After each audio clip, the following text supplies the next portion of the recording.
California doing tonight? In just a few minutes, you're going to hear from the man who is going to save the United States of America. It is such a thrill to be out here tonight. My name is Stephen Miller. I've been able to work on this campaign for a few months and get to know the great and extraordinary man who is going to take back this country for years. Now, I grew up here. I was born in the Southland. I was born and raised in Southern California. And I've seen firsthand what the politicians have done to all of you. I've seen what open borders have done to your communities, your schools, your safety. They never asked you whether you wanted open borders. They never asked you whether you wanted safe communities. We've seen tragedy after tragedy after tragedy in this state because the special interests have betrayed you and your family. But you now have a chance to do something about it. You have an opportunity to take back your state and your country. You have a chance to do it for your families, for your children. And you have a chance to do it for all the Americans who've been left behind. Let's talk real serious for a second here. You're going to get it right now. You're going to get it right now. Now, I'm sure you saw in the media that Ted Cruz has announced that he's got a vice. Ted Cruz has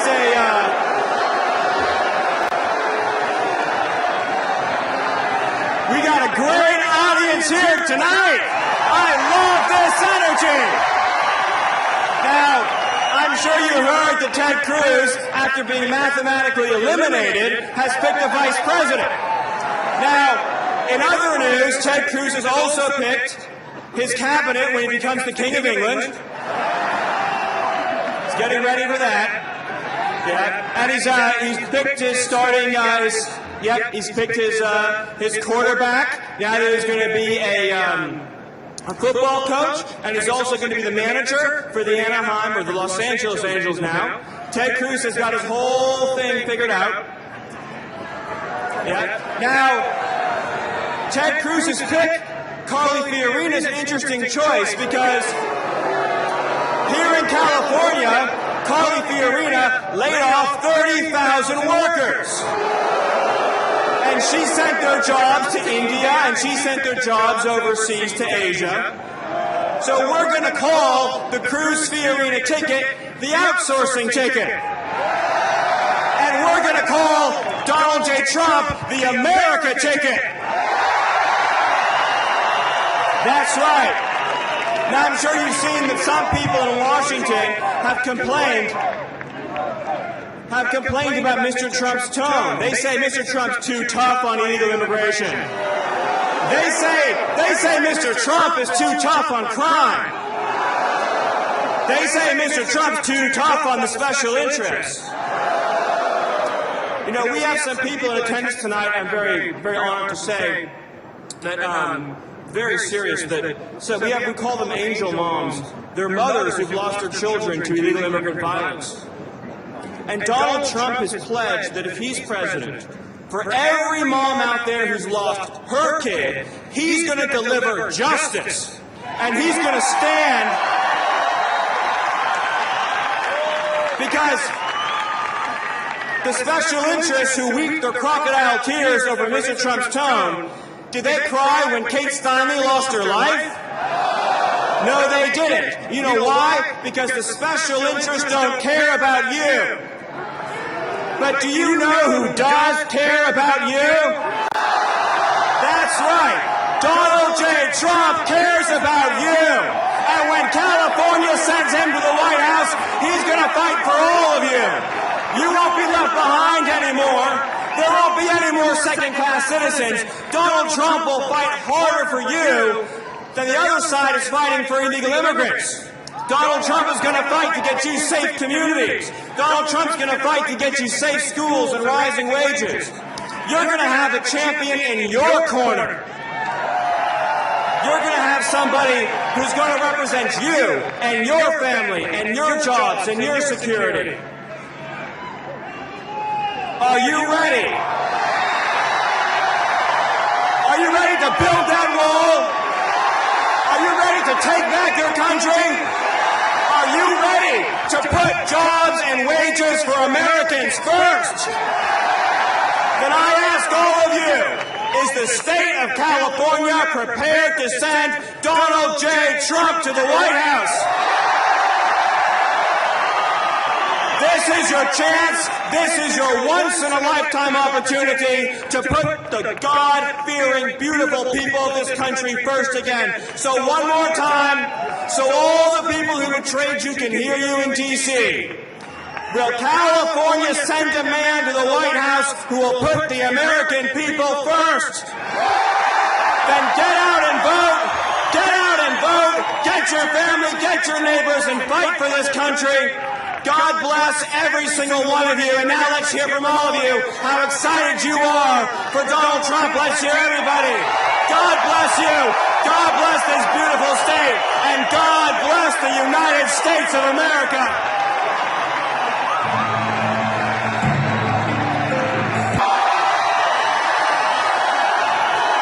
This is incredible. We love you. We love you. Oh, you better get out on June. Remember, June 7th, you better get out. We're turning it around. I want to thank that group. See what it says? Latinos for Trump. I love that. Thank you. Thank you. I love that sign. It's true, too. So thank you to everybody. You know, this is a place. I love California. I love the state. Great feelings. You know, we want to bring on some friends. We have some friends. The Remembrance Project, they were outside, they were taking a picture. I said, come on stage with me for a couple of minutes. And these are incredible people. They lost loved ones to illegal immigration. And they're unbelievable. They've suffered. I've gotten to know them over a period of time. And come on over here, folks. Come on.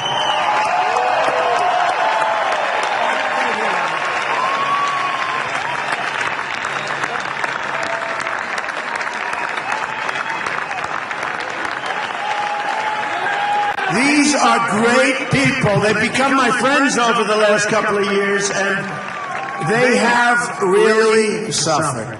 And a friend of mine, he's really become a great friend of mine, Jamil Shaw, who is, he had a son who was an incredible son, going to college on a scholarship. He was going to get in on a scholarship, great football player.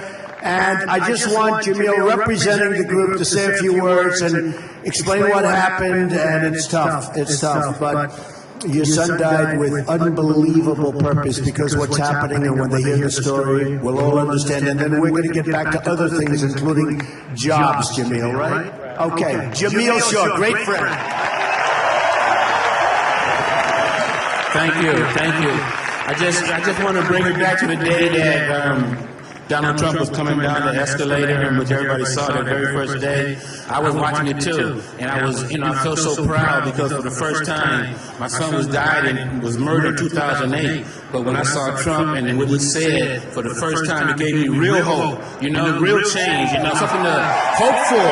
It gave us something to hope for, because we know what Trump is going to do. He's going to do everything he said. It says. That's why everybody's so scared right now, because they know a change is coming. A change is coming. And in March the 2nd, 2008, me and my son, we went to a football camp in Pasadena, and it was designed for guys who were going to be Division I athletes. So, we worked hard. He was 17 years old. On the way home from the mall, from Pasadena, he asked me, can you go to the mall? Of course I was worried, and I ignored him, thinking maybe he would just, forget about it. He asked again, he's a good kid, never been in trouble, never been in jail, no gangs, never suspended from school. He was doing everything right, like a lot of our kids were, They were living the so-called American dream, which everybody's trying to get the American dream, but they give us the American nightmare, It's not right. So on the way home, of course I didn't go to the mall and hang out. I told him, be home by 7. 7 o'clock came, I called him, where you at? It's like I always say. He said, oh man, I missed the bus. We're, We're on our way. We're safe, though, Dad. We're safe. I said, man, I would have came to the guy. You should have called me. He's like, we're okay. I said, okay, I'll call you in an hour. Called him back. Where are you? He said, I'm right around the corner. Woo, I felt we're going to go get some track spikes because he had a track meet that Friday. And we're going to come home with something to eat. And just when I said that, there were 2 gunshots. Pow! I mean, it was so crispy. People who know guns know that crispiness, is real close. And I remember saying, damn, I hope this boy not dead. Called his phone, he didn't answer it, went outside, landed in the street dead. Shot in the head. Couldn't believe it. Even to this day, I couldn't believe it. They didn't find out that illegal alien on his 3rd gun charge. Now, we hear all these gun people talking about ban guns, but you got a legal alien on his 3rd gun charge, never been deported, was given, this last one, he had assault with a deadly weapon, battery on a peace officer, resisting arrest. They put him in the county jail for 8 months, leaving him out 4 months early. Same day he got out, he was looking for blacks to kill because the 18th Street gang, the legal alien gangs have this thing where they got to kill and do bad things on the first day out so they won't get rehabilitated. They'll come right back out and get right back where they left off. And he was ordered to go out and look for somebody black to kill. He's in my neighborhood. My son walking down the street, minding his business, coming home, doing everything right. Legal alien sees him, runs over there to him while he's on the phone with his girlfriend, asks him, what set you from? He wasn't in no set, never been gangbanging in his life. I was there the whole time. I dedicated my life to my kids like we all do. And to see him laying dead in the street, and to hear that he was in the county jail, and was released on a Saturday night, no supervision, nobody called ICE. That's not fair as American citizens. We demand Americans first. We don't care. We don't care about illegal aliens. We don't care. Americans first. First things first. Nothing's going to work. That's why Donald Trump is here. Donald Trump is giving us hope. All of our loved ones who are murdered. We miss them every day. There's no such thing as closure. It's never over. You guys who have your family intact, you should thank God. Because you don't want to know what we know about grieving. You don't want to know what it feels like. And you have an opportunity to do something, what we call preventive maintenance, is in bringing in Donald Trump. He's going to fix everything. He's going to make America great again, and it's going to be so nice. I can't save my son, but Trump is here to save us all. And like I said, he's going to give us real hope and real change. Thank you.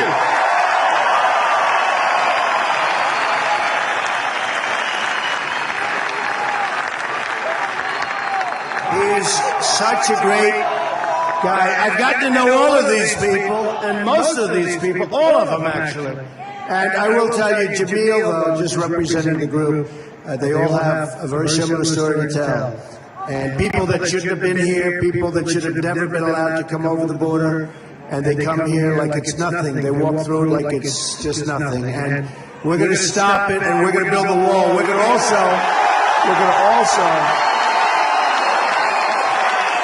We can't have this, folks. We don't have a country anymore. I'm looking at statistics where your crime numbers are so crazy, they're going through the roof. So we can't have it anymore. Now, look, here's the thing. And what Jamil didn't even say, and his boy was amazing. He was going to just doing so great student, great everything. Getting ready to go to college. And every college wanted him. They wanted him for his academics. They wanted him for football. And when Jamil saw his boy lying there, he started pounding the sidewalk with his hand. He broke his hand just pounding the sidewalk. And it's just like these are horrible stories, and they happen so much. Everybody here has essentially the same end result. They have the same story.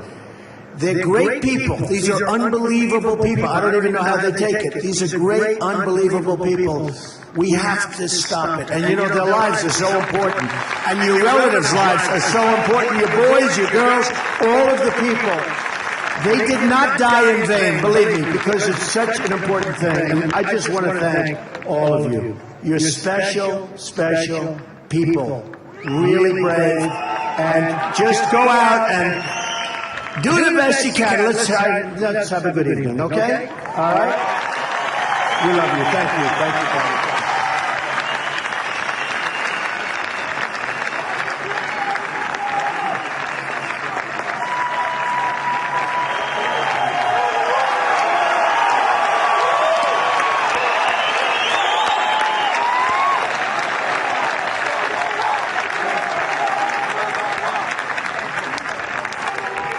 Unbelievable people, folks. Unbelievable people. So we're going to do a lot of things in this country. We're going to get our country back to a balance. We're going to, hey, we want people to come in. But they have to come in legally. They have to come in through a process. We can't be put in this position anymore. And it's going to change. It's going to change fast. Look at these crowds of people we're getting no matter where I go. And I just left Indiana. I'm going back very soon. And frankly, they talk about the same thing. Even where Indiana is located, you wouldn't think it would be a problem. It's a huge problem. People are coming in. Nobody knows where they're coming from. You know, the Obama administration is taking people in from the migration. We have people coming in from the Middle East that are brought in. And we have no idea who they are. There's no documentation. There's no paperwork. We're putting them all over the country by the thousands. And we have no idea what the hell is going to happen. We have no idea. So look, folks, we're going to straighten it out. You know, I'll tell you, I was very honored because this last week, the Border Patrol, these are amazing people. They want to do their job. They're not allowed to do their job. They're told to stand back. Don't do you just stand back, and they endorsed me. 15,500 Border Patrol agents.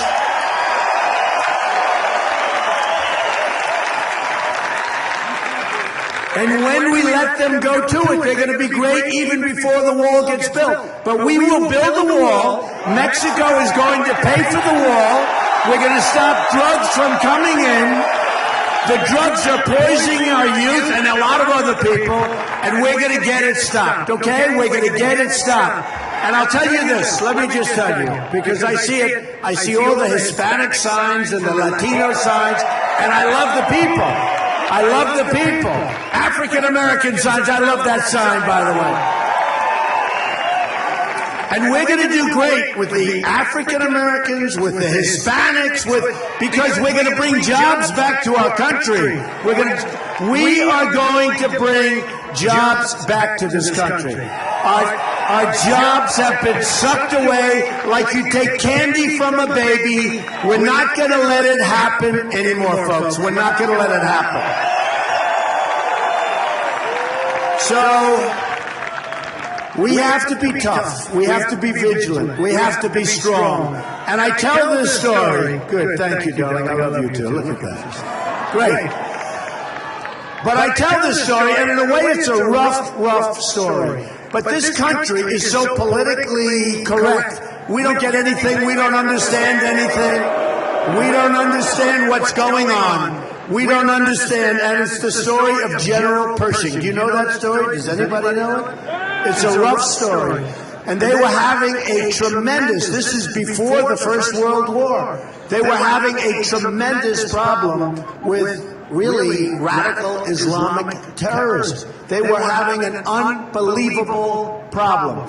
General Pershing was a tough, ruthless general. He wouldn't do well today because he was too tough, he was too ruthless, and probably used foul language, so he'd be out. They wouldn't even allow him. So this was a problem that was really out of control, many people being killed, and it was. I mean, we have a president that doesn't want to use the term, and by the way, Muslims, great people, tremendous people, we're all great people, but we understand where there's a problem, you have to bring up the name. It's called radical Islamic terrorism. I have many Muslim friends that call me and they say, thank you, Donald, we all want to cure it, but you can't cure a problem if you don't want to mention what that problem is. So for whatever reason, so General Pershing was sent there to solve a really serious terror problem. They caught 50 radical Islamic terrorists. They caught them.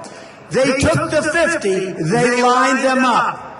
They took a pig, and then they took a second pig, and they cut the pig open, and they took the bullets from the rifles, and they dumped the bullets into the pigs, and they swashed it around, and then they took the bullets, and they shot 49 of the 50 people. And the 50th person, they said, take this bullet and bring it back to all of the people causing the problem and tell them what happened tonight. He took the bullet, he brought it back, that 50th person, and for 42 years, they didn't have a problem with radical Islamic terrorism, folks, okay? Believe me. So, we're going to have to get a lot tougher than we are because we have problems that you wouldn't believe. During one of the debates, we have this guy, Lion Ted Cruz. We know Lion Ted, right? I mean, nobody likes him. I've never seen a guy like this. In fact,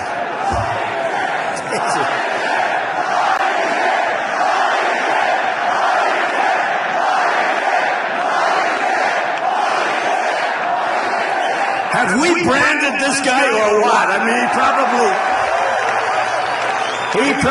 I see him walking into these beautiful corridors in Washington, and guys say, hey, Lion Ted, how you doing? It's like, oh, he's a liar. I've never seen it. You know, I go along and I talk about health care, I talk about this, everything I say. He'll go 2 hours later, Donald Trump loves Obamacare. By the way, we're going to repeal it and replace it, just so you understand. He'll say, Donald Trump wants to absolutely get rid of the Second Amendment. We're going to protect our Second Amendment. This guy's so bad. And then he makes a deal. You know, he got beaten so badly in New York, and then in Pennsylvania, and Maryland, and Connecticut, and Rhode Island, right? And Delaware. And I got these massive votes, and even the horrible press, which is back, oh, look at all those people. They're horrible. They're horrible. Among the most dishonest people I have ever met in my life, the press. The press. Certain members, fine, but I tell you what, they are really bad. But, so he gets beaten so badly, and Kasich, by the way, Kasich, who voted in favor of NAFTA when he was in Congress, which has destroyed everything, and we're not going to let them vote for the Trans-Pacific Partnership. We will get wiped out if they do that. We're not going to let it happen. So what happens is this. So Cruz gets just killed. Kasich gets killed. So now, I mean, these guys have been doing this stuff all their life. I've only been doing it for 9 months, right? And they have to double team me. They have to double team me. You know, we took them out one by one. We have low-energy Jeb Bush. And I was going to be nice to Jeb, but I saw he was interviewed today by somebody at NBC, and he said bad things. He said he is not a conservative. Give me a break.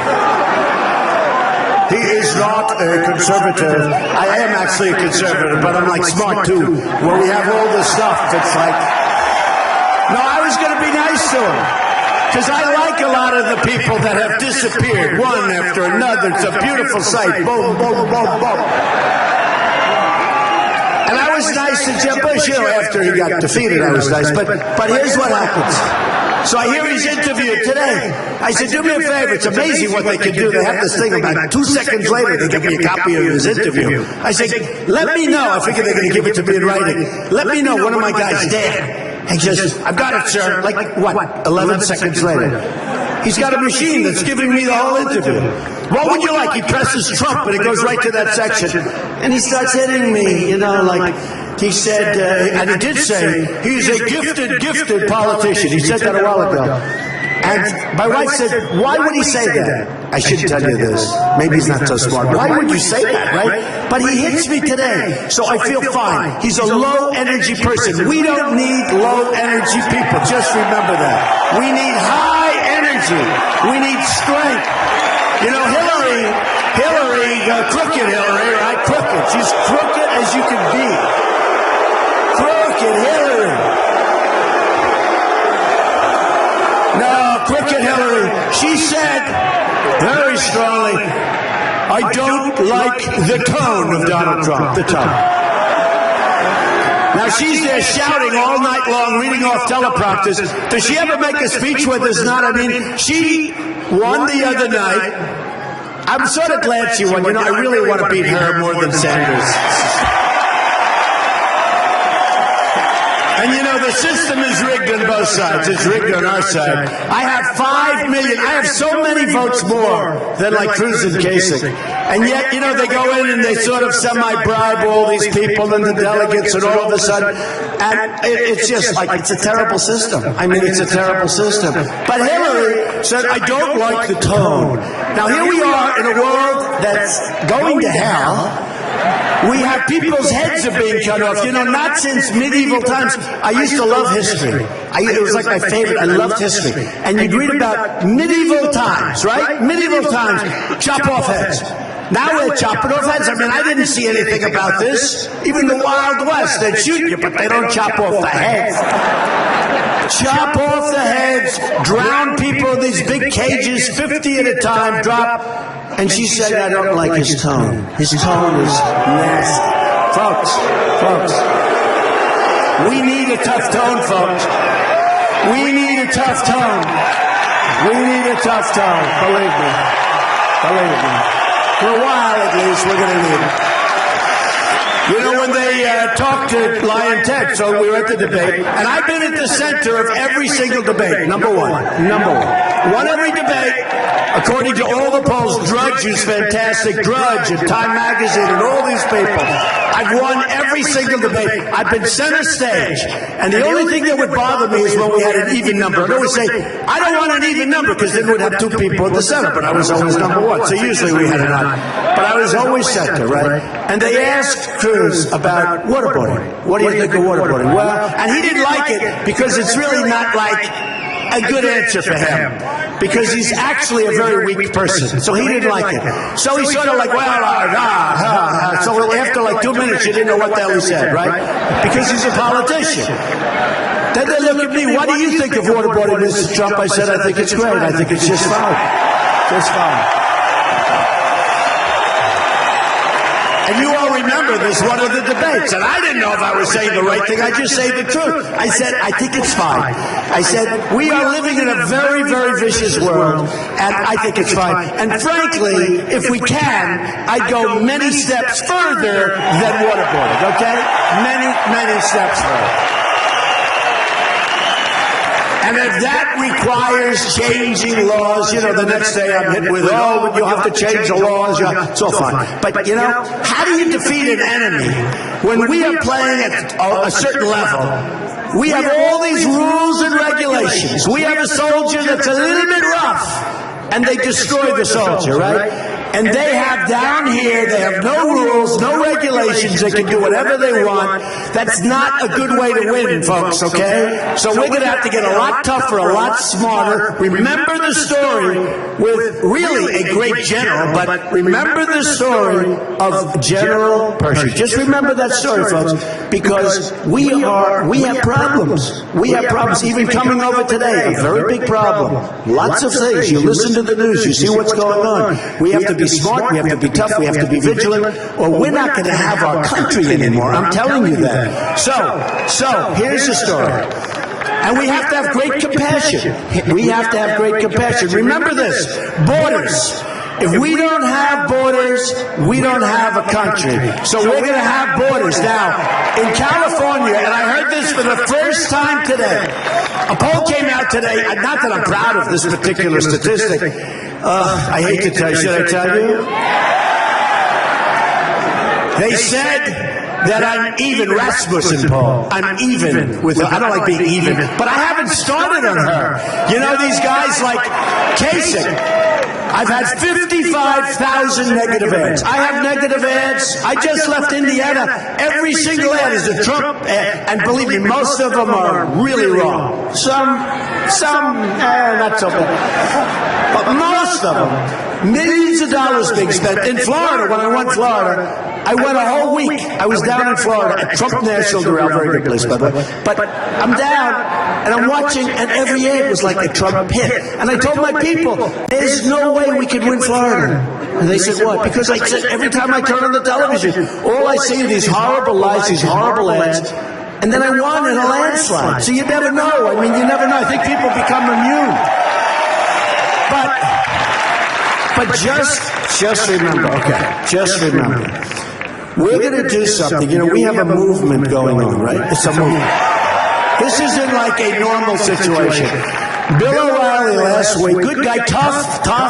I mean, he'll come at you if he thinks you're wrong, believe me, but tough. He said in his lifetime, what's happened with Trump is the single biggest political event he's ever seen. I'm telling you.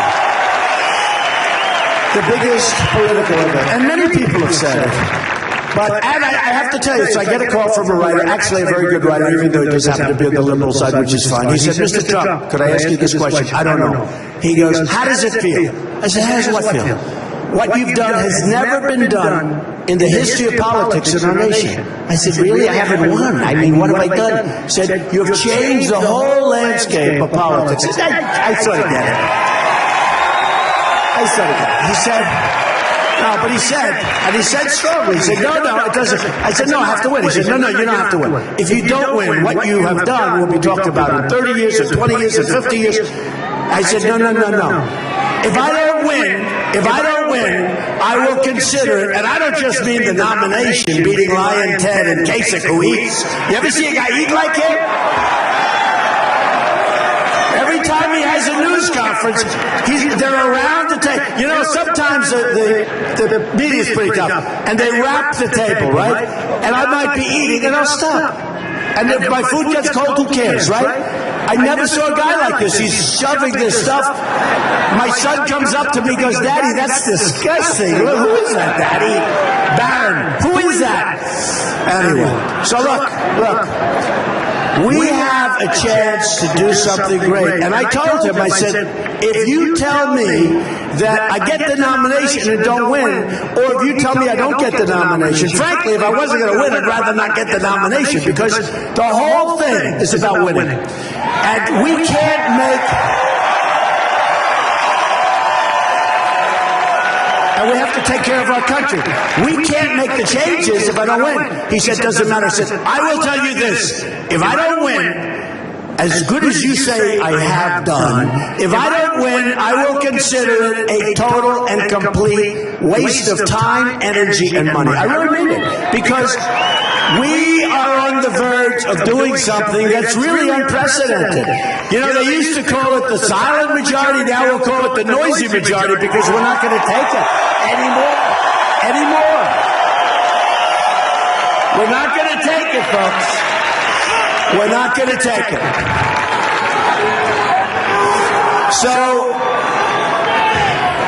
So this all began on June 16th. I was coming down the escalator with Melania, and I said, man, you know, this is not the easiest thing in the world to do. How are we doing? Are we doing a good job, though? Right?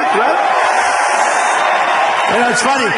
One of the pundits sitting around the table the other day, we won all 5, and the week before we won New York and all that, then we won all of these great places, states, you know, landside. They all have the same problem, by the way. 45% manufacturing gone, jobs gone, all the same thing. I mean, I used to say, give me the stats on Pittsburgh, and give me the stats on Syracuse, and all these different, I don't even have swimming, they're all the same. Down 40, 50, 60%. Are we stupid people? What are we doing? And they're going to Mexico, and they're going to all over the place. They're going to everywhere but here, okay? Everywhere but here. But I'd say, give me the stats, and honestly, I have stats here. I'm going to read 2 cents. I mean, it's horrible. We're going to make you so depressed, but don't be depressed, because we're going to fix it fast, okay? Look, Orange County, we love Orange County. We do. I love Orange County. Remember, this is out of a book, this is out of a manual. No state in America has suffered worse from open borders than the state of California. Its impact on jobs, wages, security, schools, hospitals has been devastating. We know that, okay? We know. And remember this, there's a lot of really, really smart people. I have the most loyal people. I have the smart people. I'm the most loyal. And And by the way, folks, I hate to say it, but we're going to make the country great for everybody. For Hispanics, for African Americans, for everybody. We have a lot of them with us tonight. This is not for like a group where they think it's a certain group. This isn't a certain group. This is everybody. We're going to make our country great for everybody. But look at these numbers. Remember this.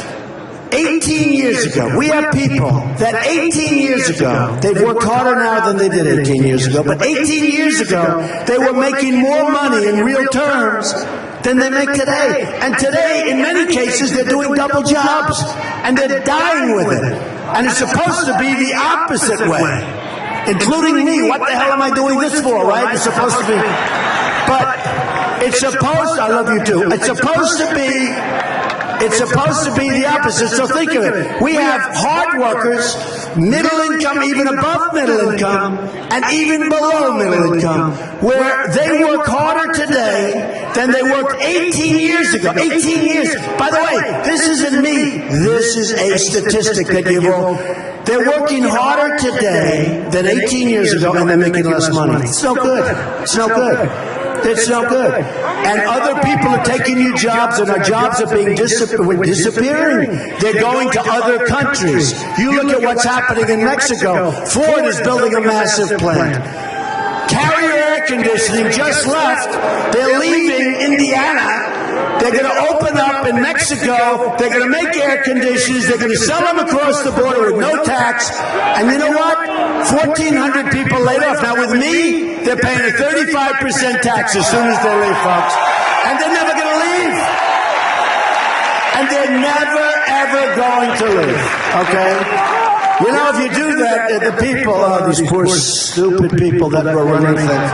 You know, I've watched for years, 5 years, 6 years, this has been happening. Corporate inversions, and this has been happening for a long time. But I've been watching. And the government, our poor government, we're being outdealt by China. They're so smart. But I make a lot of money with China. We're being outdealt by China and Mexico and Japan. Look at Japan. They sell cars by the millions they pour in. You know what we give them? Practically nothing, okay? We give them, what do we give them? Wheat. We give them wheat. And here it is. Up here, that's Japan. Below the border, below his feet, that's where we are, okay? That's called a trade imbalance. And by the way, they don't even want our product because their people don't want our product. And I think it's great. I don't hold China. I love China. I think China's good. I have the largest bank in the world as my tenant. I sell condos all over the place. They pay me tens of millions of dollars for these condos. I own the Bank of America building in San Francisco, along with a great company. I own 1290 Avenue. We all got through, boom, fighting with China. It was fighting. It wasn't like being nice. It was fighting. We could do great against China. But I don't hold China responsible. We're going to have this year a $505 billion trade deficit with China. How stupid are we? How stupid are we? How stupid are we? And I'll tell you what, Apple is going to start making their product here, by the way, okay? They're going to. They don't know it yet, but believe me, they're going to, folks. They're going, you watch. But I watch as this country comes up with all formulas. They want to keep their companies, right? They want to keep their companies, so they come up, well, what we'll do is give them low-interest loans. It's too complicated. Who wants to give loans? I don't want to even give, what do you mean? We're going to make loans? We owe $19 trillion. We're not going to make them loans, right? It's going to be $21 trillion because the budget, the omnibus, as they call it, budget that passed 4 months ago is a disaster. It's going to be $21 trillion. Nobody even knows what $1 trillion is. It's so much money. So we have $21 trillion. And we're trying to make loans to people. You don't need to make loans. I'm so good at this stuff. I'm so good. It's so easy. And by the way, these politicians, number one, they're not good at it. Number two, in many cases, they're crooked, 100% like crooked Hillary. But they get campaign contributions from these companies and from people that own the companies, where for the company it's good if they go to China, it's good, but it's bad for our country what's happening, okay? And I believe in free trade, but you can only have free trade if we have smart dealers, and we don't have smart dealers. We have people that are political hacks negotiating against some of the greatest minds of the world from China, Japan, from all of these different places. And we're going to change that. I have the smarter Carl Icahn endorsed me, many of the great business leaders, because I know what the hell I'm doing. So what we're going to do, well, look at the size of this place.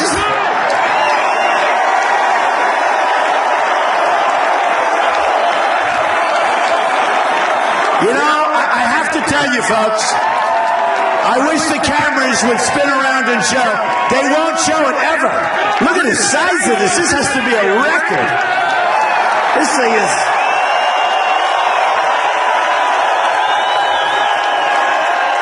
Those poor people are going to fall off the upper deck. Unbelievable. Honestly, I wish the cameras would show it, because they're so dishonest. They never want to show the size of the crowd. You know, last week, hey, could we have a protester in that upper corner of that, please? That's the only way the cameras will turn, folks. So, last week I had 17,000 people, which is like an average crowd. I had 17,000 people at an event, and Bernie Sanders had 6. I go and they show my event. Donald Trump has just finished his speech, and they always show it after everyone's left. And you'll have this reporter, Donald Trump has just finished his speech, and it was fine. This is so-and-so from CNN. Thank you. Okay.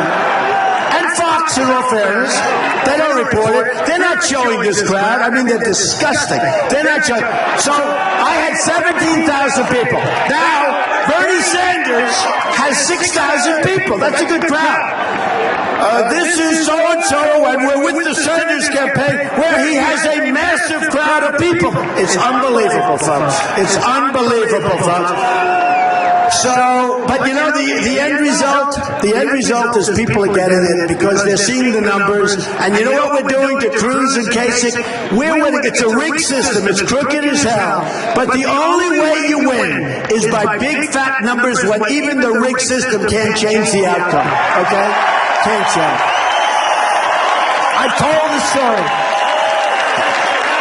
I have sort of a friend, rough guy. This is a rough guy, but he's sort of a friend. And he's a boxer, he's a champion. And I said, what are you doing? You're going into unfriendly territory. A lot of money where the opponent was, where his challenger was. I said, champ, what are you doing? You're going into unfriendly territory, and if you go into that territory, you get a decision, you're going to lose. He said, Mr. Trump, sir, let me explain something. What I do is I'll knock the hell out of him, I'll knock him out, and then there's nothing the judges can do. And that's what we're doing. And that's what happened. He knocked him out. He knocked him out. I said, champ, I like that. There's not a thing they can do. Here's the story. Millions of votes more than Lyon. Millions. Millions. When I saw him today, I'm the only one that has proven victories. We're killing this guy. We're killing him, and he knows it. In fact, he's over us, from what I hear. How about they can't beat a guy that's been doing this for 9 months? These are professional politicians. And everyone, it's a beautiful sight. 16, 15, 40, every week, boom, boom, boom. And remember, when they talk, these lying guys, these incompetent guys like Karl Rove, he's grossly incompetent. When he mentions, no, he's incompetent. He still thinks Romney won, remember? Romney won. He lost by 5 million votes. Romney won. He still thinks that. He's an incompetent guy, and he's a bad guy. Let me just tell you something. So I'll win, and I'll have like 8 guys, 9 guys, because don't forget, we started with 17. So those first we had a lot of people. So I'd win with 32%. 32% with like 9 people. They'd say, Donald Trump did not break 50%. You can't break 50%. You got 9 people. Now in New York, I got 61, 62% with 3 people. Well, with 3 people. Then in Philadelphia, Maryland, and Connecticut, Rhode Island, and Delaware, I got these massive record numbers with 3 people. 3 people's a lot too. You know, if you get 61 to 20 to Cruz, I think at like 10 or 12 or something. I mean, this guy's a total disaster. So anyway, so now what they did is they said, we're going to form a coalition against Trump. The 2 guys, the 2 professional politicians, against the guy doing it for 9 months. So it's called collusion. Now in business, if you collude, you get thrown in jail, right? Over here, you don't get thrown. Only in politics can you collude and not get thrown in jail. Anyway, so they make a deal. Cruz will take Indiana, but the people in Indiana don't like him. And by the way, did you see today, the great Bobby Knight, the greatest, he endorsed Trump. He endorsed Trump. And I'll tell you right now, I will take Bobby Knight over Carly any day of the week. All right, that I could do.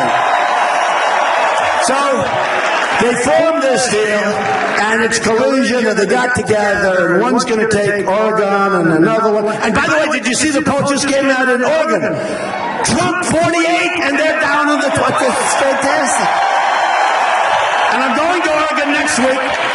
Because we don't forget. I'll give you an example of what happened. So, Rhode Island is a smaller state. Great place, but it's a smaller state. And last week, the polls come out. So, we just won New York in a total landslide. And you know what is nice? When the people that know me best, this is nice for you, too. Because you know, in Palos Verdes, I have a great club, and we have a lot of stuff here. I love that club. I just left it. I would have stayed there a hell of a lot longer, but I had to come talk to you people, okay? You want to know the truth.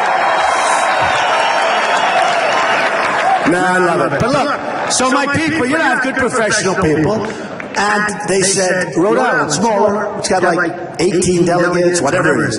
But it's a smaller place, but beautiful. So my people said, no, we don't have you for Rhode Island. I said, why don't you have me for Rhode Island? This is like 4 days, just a few days ago.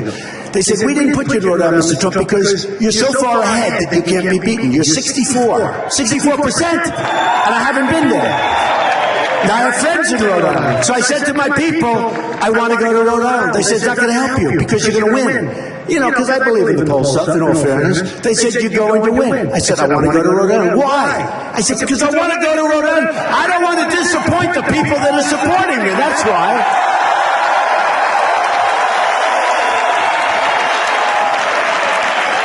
So it took me an hour and a half. I went to Rhode Island. I then went to Pennsylvania, Maryland. It was great.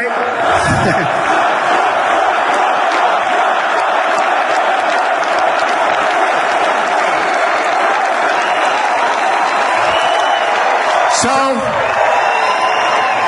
I went to Rhode Island. We won with big numbers, and I just felt better about it. You know, you got to take care of your people. You have support. Now, if I didn't have support, I'd be less inclined to go. If you want to, you know, I work a little bit inverse, all right? But it was like this incredible period of time. So they formed this coalition of Cruz against Kasich. Even though it's pronounced ICH, it's Kasich with a K, like with a K. Okay, think about K. And so now what they're doing is Kasich has given up on Indiana and hurt all of the people, because yes, like all of us, you know, we all have these people working hard. And the people that are working for Kasich said, what happened? We're going around ringing doors. Now all of a sudden we're out. Nobody even told us. So he dropped them terribly. And now Cruz gave up a couple of other states. So what they're doing is like playing Russian roulette, right? And I think what happened, I get a call at 11 o'clock in the evening, late, and they want to have a statement. I said, I can't believe anybody could be that stupid. That is the dumbest move. And the next day they were criticized incredibly because it shows weakness. They choked under pressure, very much like Mitt Romney did last time when he lost to Obama. A race that should have been won, by the way.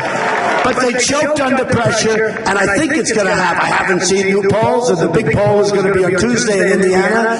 But I was all over the state today with Bobby Knight, and I love Bobby Knight, and they love Bobby Knight, and let's see what happens, right? So So Cruz is getting clobbered. The senators don't like him. Here's a guy's a U.S. senator. He's so disliked that practically nobody's supporting him, right? Nobody supports him. And he figures that he's going to get somebody. So he appoints he puts in a vice president, calls Carly. Now, in all fairness to Carly, she left at 0. Okay, she had 0. She had like 1 or 0. She had nothing going. And he put her. And he will get an award. Because, honestly, I love to break records. For the first time in the history of American politics, a man who is totally mathematically dead, he cannot win, has appointed a vice president. It's true. First time in history. Lion Ted, he's the only one. No, he's the only one. Lion Ted, he's one lion son of a gun.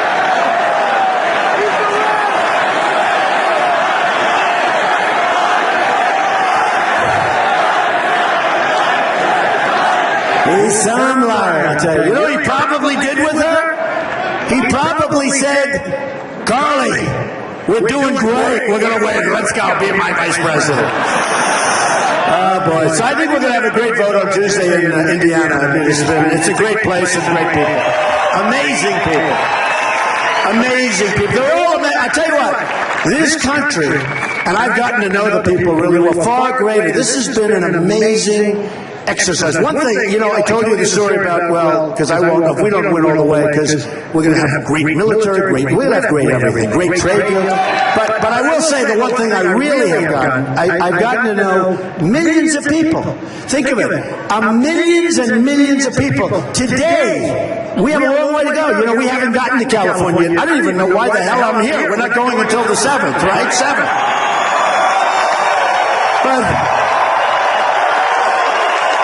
I'm here a lot, so I wanted to be. But you know, think about it. Millions of people I have more than Kasich. Millions and millions of people more than Lion Ted Cruz. I have millions of people more. I have hundreds of delegates more.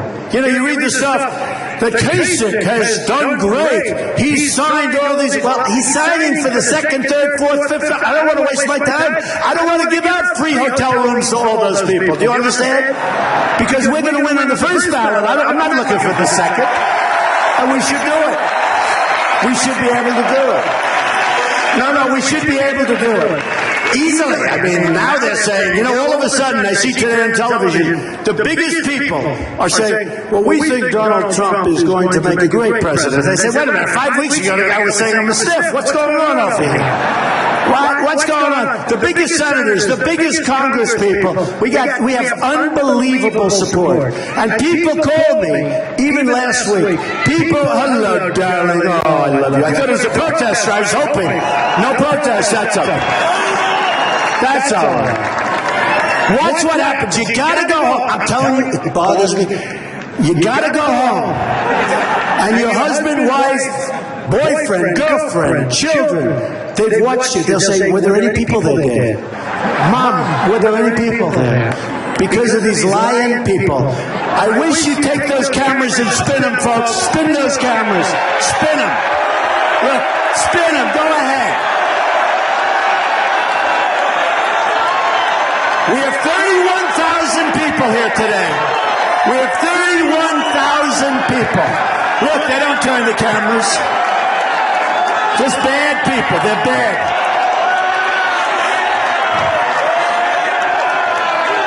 Look at that. I mean, right up to the pack. We have 31,000 people, and they won't even turn the cameras. Okay, so let's forget about it.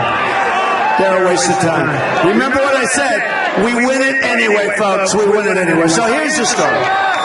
Here's the story. We are going to do things that have never been, and I really mean, you know, our theme is Make America Great Again, and I add to it now because I've gotten to know the people. Now, if crooked Hillary gets in, that's the 3rd term of Obama, I don't think our country can ever come back again. I really mean it. I don't think, but if we get in, I'm the messenger, if we get in, Read Time Magazine. We're on the cover of Time Magazine so much, I can't even read it anymore. It's too much.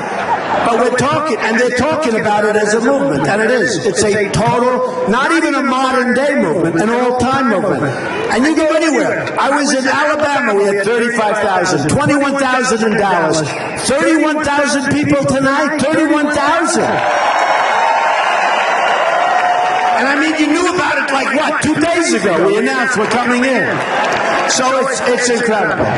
But if we win and we go all the way, you are going to see not only Make America Great Again, it's going to be greater than ever before. I'm telling you, folks, that's the potential we have. We're lowering taxes, big league taxes are way down. We're going to cut taxes. We're the highest taxed nation in the world, okay, by far. We're cutting taxes so much lower than any other candidate. We are going to have an economy that is going to be spectacular. We're going to start making things again. We're going to start up our manufacturing businesses. We're going to fill all those empty businesses. I'll tell you what, you look around, all of those empty buildings. I go up to Syracuse, New York, and I go up to Poughkeepsie and all of the different places. We go down to Pittsburgh. We go over to Florida, different places. Governor of Florida endorsed me. Rick Scott, great guy, by the way. And they're doing well in Florida. And they're doing well. But you look at some of the places in Maryland, no matter where you go, Connecticut, here, I looked at the numbers. You had a couple of numbers that are crazy. Wait a minute, I got to get rid of this stuff. We got to get this crap out of here. In Los Angeles, homicides are up 10.2%. Rapes are up 8.6%. Aggravated assault is up 27.5%. What the hell is happening?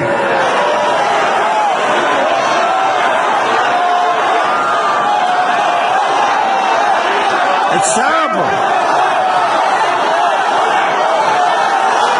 In this area,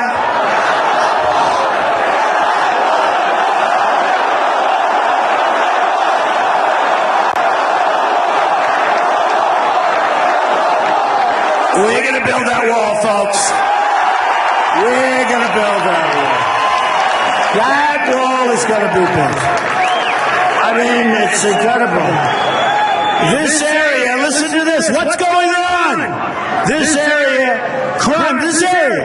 Crime has increased 33% in the last year. What the hell is going on? I know what's going on. I know what's going on. Man, that's terrible. That's terrible. So these are all horrible numbers, depressing numbers. The hell with them. Okay? Because we're going to make it better. We're going to bring our country back. We are going to have strong borders. We are going to build the wall. Mexico is going to pay for the wall 100%. 100%. You know, when I got off the stage, one of the debates, this is 4 or 5 months ago, one of these guys comes up and goes, you know you can't build the wall. They have no clue. These are politicians that have no clue. So he says, you know, sort of a semi-respected guy, not one of the better ones. He has some good people up there. Dr. Ben Carson, great guy. Great guy. Great guy. Dr. Ben is great. He endorsed me. Chris Christie endorsed me. Great guy. And I'll start talking about the rest as they endorse me, okay? I don't want to go too quick, you know, I want them to do. But we have a lot of the people that have been up here. But one of them came off the stage and said, you know you'll never build a wall. I said, why? Because it's impossible to build. So, folks, China, okay, built a wall 2,000 years ago that's bigger than any wall planned except for the one I'm going to build, okay?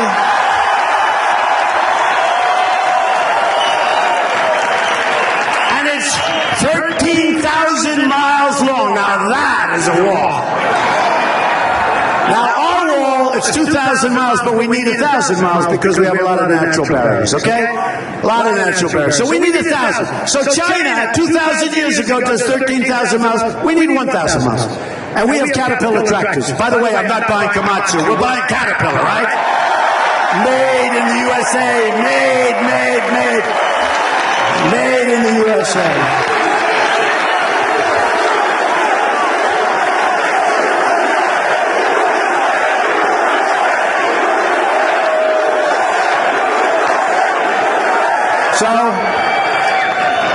So the guy comes up, he says, so what do you mean? I said, it's easy, it's easy. And then what happens is the beauty of all, is there a little noise over there? I wish it. Oh, there's a protester, no? Oh. No, it's not. False alarm, damn it. Damn it. They were just getting ready to show the crowd, and I shouldn't have announced it so fast that it wasn't the protester. Let me just tell you about protesters. We have the safest place in the country to be is at a Trump rally, believe me. It's the safest. You know, they had a rally, a great one in New York, and we had like a couple of hundred protesters, which is rare. We don't really have it too much. And they came outside, and the press was there, and they said, do you dislike Donald Trump? Because I was making a speech that night at the Grand Hyatt, which I built, good hotel, on 42nd Street and Park Avenue. It's really Lexington, but I call it Park because Park touches just a little piece of it, right? So I built it, great hotel, and they said, what do you think of Donald Trump? You don't like him, do you? You know, a little sort of like, let's push it. Here's a person holding a sign, made in China, out of a printer, you know, not made in a basement, they're handing them out. What do you think of Donald Trump? Is he a terrible person? No, I really didn't know why I was here. I don't, but I do like him. He's a nice man. Then they go, and the guy's devastated because it's live. They can't just cut it, right? They go to another one. And why are you here? I really don't know. These are the protesters. Hey, folks, it's a con job, okay? I will tell you, and I said it, our rallies are the safest place to be on earth, believe me. 31,000 people tonight. And we have thousands of people outside where they can't get in. Does anybody want to give up their seat? So look. A big rock star said, Donald, you're the greatest in the world without a guitar. He means, like, no musical instrument. You think it's hard to do this? You think it's hard. It is. Do you think it's easy to talk to this massive crowd without having a guitar? Okay? It's not that easy. But it is when you love the people. It is when you know what the hell you're talking about. And it is when we know what the end product is going to be. And that's going to be America first, folks. We're going to make our country so strong and so great, okay? We're going to make our country great. So a couple of things before we go home. And then you can watch yourself on television if you like in this little... A couple of things. First of all, I want to thank you all for being here, because it's an honor. I mean, really an honor. It is. Bernie Sanders is part of a system. I'm not a fan of his. I can't even watch the guy. But I will tell you this. And one of his people called up and said, thank you, because I do say he's part of a system that's rigged. I mean, here's a guy, they talk about superdelegates. Now, the Republican system, in a certain way, is worse because it's more sophisticated. You know, she gets all these superdelegates, but here's what he said about her. He said, she's not qualified to be president. This is Bernie Sanders saying, and I said, oh, soundbite, commercial. Bernie Sanders said about crooked Hillary Clinton, she's not qualified to be president, and she's got bad judgment, okay? Bad judgment. And I said to myself, that's going to be a great soundbite, okay? We'll be using that for a long time. Thank you, Bernie, very much. I appreciate it, Bernie. So here's the story, folks. On June 7th, you've got to go out. You've got to get your friends. Now, you're allowed to write in, you're allowed to send it in. I don't care how you do it, but you are allowed to send it in. But on June 7th, get your friends, go in. You're going to say, because you're going to see such a difference. You're going to see, we're going to be like the smart country. Right now, we're the dummies, okay? We're the dummies. We pay for everyone's military. We take care of Japan. It's a behemoth. It's a tremendous country. I have many friends, but we take care of Japan. We take care of Germany. Nobody knew this. Did anybody know we take care of the military of Germany? Did anyone know that before I told you? I don't think so. You know, I have people coming up, Mr. Trump, I don't know, do we really take care of Germany? We take care of Germany. We take care of South Korea. I order thousands of television sets a year for different places. They come from South Korea. We don't make televisions anymore in this country.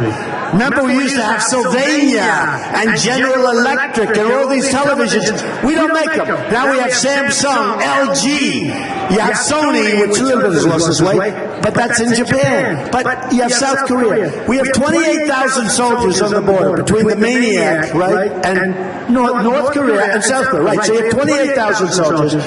And we take care of them. Now, they've had a little bit, tiny little bit. We are the policemen of the world. We take care of Saudi Arabia. Now, we have Saudi Arabia. Before the oil went down, think of this. Think of this. Before the oil went down, now they're still making a fortune, but before the oil, they were making $1 billion a day. Now, why aren't they helping us? Why aren't they helping us? Because we have stupid people running our country. It's not going to happen anymore. Not going to happen. How about Obama? How about Obama? Ooh. I don't think you people like our president too much. They don't. Well, let me tell you something. Hillary Clinton will be the same as Obama and maybe worse. Just remember. And she shouldn't be allowed to run because what's happened with that whole email scandal is an absolute disgrace. She shouldn't be allowed to run, okay? So how about Obama? He gets an Air Force One. He flies to Cuba. He lands in Cuba at the airport, and there's nobody to greet him. In the history of, the great history of Air Force One, I guarantee you, it has never landed at an airport where a leader of a country didn't come out to say, hello, how are you? Right? Never happened.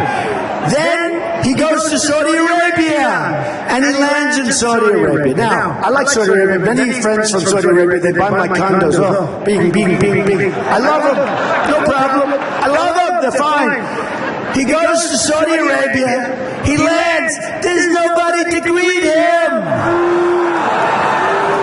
Now, what does Donald Trump do? If I go to Cuba, if I go to Saudi, I'm on Air Force One. Nobody to greet. Sir, there's nobody to greet you of any high rank. I said, where's the king? Where's the king? I want the king to greet me. No, I'm sorry, sir. He's home watching television. I'm sorry. He's watching a beautiful Samsung television. I said, wait a minute, he's not here. Where are the Castro brothers? Give me one of the Castros. I said, no, he's not here. Here's what I do. I say, pilot, come here a minute. How's our fuel? Fine, Mr. President. Get the hell out of here, baby. We're leaving. Right? Get the hell out of here. In the history of Air Force One, that's never happened before. The President of the United States lands in countries not even that big a deal, and there's nobody to even greet him, and he gets off all by himself, lonely. Where's everybody? Where's everybody? What happened? How about this? Because I was just thinking about this today. Remember a number of years ago with the Olympics, right? And the president wanted the Olympics. I think that's good. I think it's great. Get the Olympics is good. So the president gets on a plane and he goes to Europe, Copenhagen, I believe, right? He goes to Denmark, Copenhagen, Denmark, beautiful place. How many of the migration folks have gone in there? Because we'll see. How about what she's done to Germany? Oh, what she's done. You know, I was supposed to be Man of the Year on Time Magazine, and she beat me out. I said, she destroyed the country. Why did she beat me out? Okay. He goes to Copenhagen, Denmark, right? And I said, oh, that means we got the Olympics. You know, I'm a professional. In other words, if I'm the president of the United States, I go to Copenhagen to get the Olympics, but only if they give me a wink. I'd say, like a little wink. I'd say, hey, did we get it? And they'd say, Mr. President, honestly, you didn't. I said, that's okay, don't worry about it, but I won't go. But usually you'd say, hey, did we get it? And they go, Mr. President, off the record, you should come, it's going to be good, you're going to be happy. I said, let's go, folks, come on, we'll go get the Olympics, right? So he leaves, and I say, oh, good, that's wonderful, we got the Olympics. The President of the United States is going to Copenhagen. That means we have the Olympics. They had to give him a wink, right? They didn't give him a wink. He's sitting there. What do we come in, third or fourth? Like fourth. We came in fourth. And he's there. This is amateur hour, folks. This is amateur hour. So, here's what's going to happen. we're going to have an unpredictable country. You know, I get criticized because I say unpredictable. I said, keep the oil from ISIS. Keep the oil. I didn't want to go into Iraq. I said, you're going to destabilize it. I was a civilian. I mean, people, but some people would ask, I said, don't do it, you'll destabilize. Iran, that horrible Iran deal, that horrible, horrible deal, but Iran made a better deal. They're going to end up taking over Iraq. That's even better. Some of the greatest oil reserves in the world. So I said, keep the oil, right? I always said, keep the oil. Folks, we need to have people that know what's happening. We're being outdealt by every country in the world on trade, on military. There's not a thing. We give our equipment away to our allies. One shot's fired in the air, and they run and they drop the equipment, and the enemy picks up our equipment, and our soldiers don't have equipment that's as good as what the enemy has. So here's what's going to happen. On June 7th, you're going to remember this night, because we had a good time talking about a rotten subject, but the rotten subject's going to be a great subject very soon, okay? You're going to remember this night.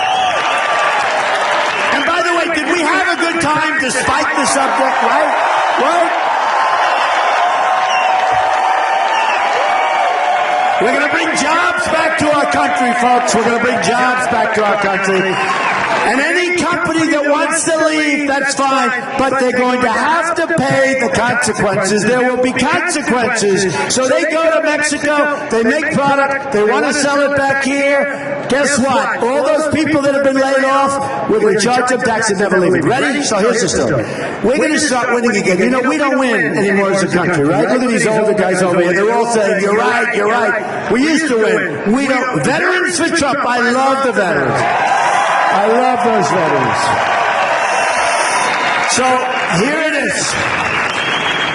On June 7th, you're going to go and vote. You might send it in, but you're going to go and vote.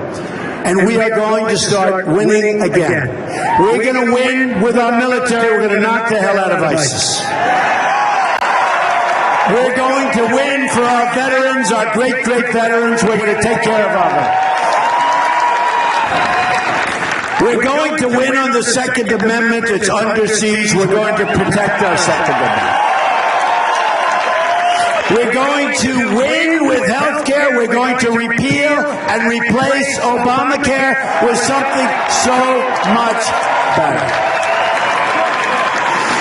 We're going to win at the border finally. We're going to have strong borders. People are coming into our country. We're going to have the wall. Mexico's going to pay for the wall 100%. And we're going to stop the drugs and everything else from coming in. And people are coming into our country, but they're going to come in legally. And you know what?